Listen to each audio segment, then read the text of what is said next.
សួស្តីមិត្តភ័ក្តិកំឡោះក្រមុំជាទីរាប់អានជាទីស្រឡាញ់ថ្ងៃនេះខ្ញុំបានសូមច្រៀងចម្រៀងមួយបទមានចំណងជើងថា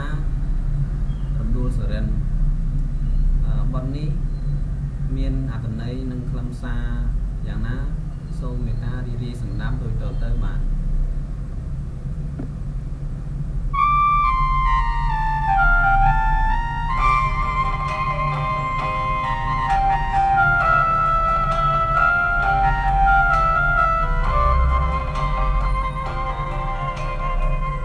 បានឃើញបានយល់ចង់ស្គាល់ភាំងត្រារីកស្រមដូចថាឈ្មោះថារំដួលសរិនចិនណាចំបែងធ្លាប់កេងសមិន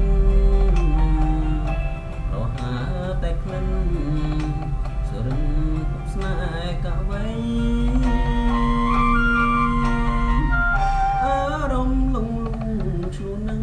សម្រងសោពនសំភុនក៏ស្រងគួរឲ្យបែបទៅ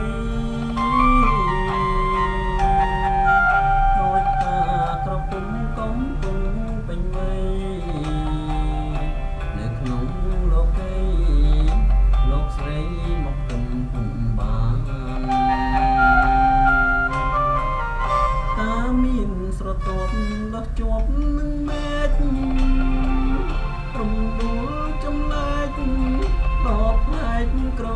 ក្រគ្នាណា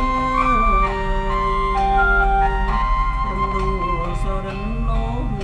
ក្ដីស្នេហ៍ប្រសិនបេះបានលោកប្រានរៀមអង្គទុកខារៀមកេងមកមើលបងហើចិត្តស្មោះជាតិមានរៀមរំក៏ពុំជាតិមកថារំដួលសរិនសូមទានមេត្តាជួយប្រងសង្ខាចិន្តាដែលរៀមប្រឹងស្មាន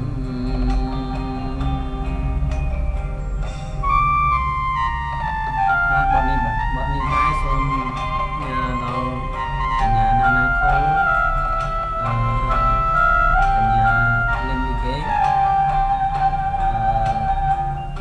មិត្តភ័ក្តិដ៏សម្លាញ់ខ្ញុំមានសំណាងសៀនច័ន្ទសានមនឡុងឌីនិងអ្នកផ្សេងទៀតបាទ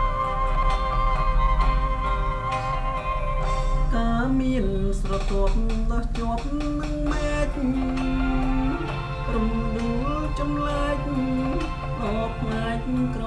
ក្រគ្នាណារំដួលសរិនលោក្ដីស្មានប្រសិនបេះបានលោកប្រានរៀមអង្គទុកខា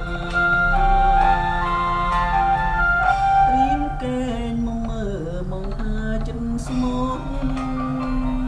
ជាតិនេះរៀមរំ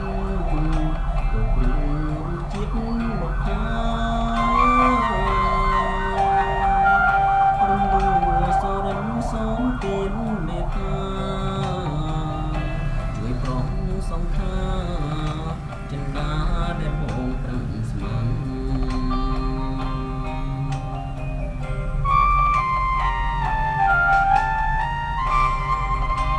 នៅមានអ្នកដែលប្រឡប់ខ្ញុំចោលជាច្រើនអ្នកសូមជូនបទចម្រៀងរបស់នេះជូនដល់អ្នកដែលបានប្រឡប់ខ្ញុំបាទសូមមិត្តភ័ក្តិដែលបានឮបទចម្រៀងនេះជួយ share ផងបាទ share ទៅគេប្រកាសជាមើលឃើញអ្នកដែលប្រឡប់ខ្ញុំសូមអរគុណ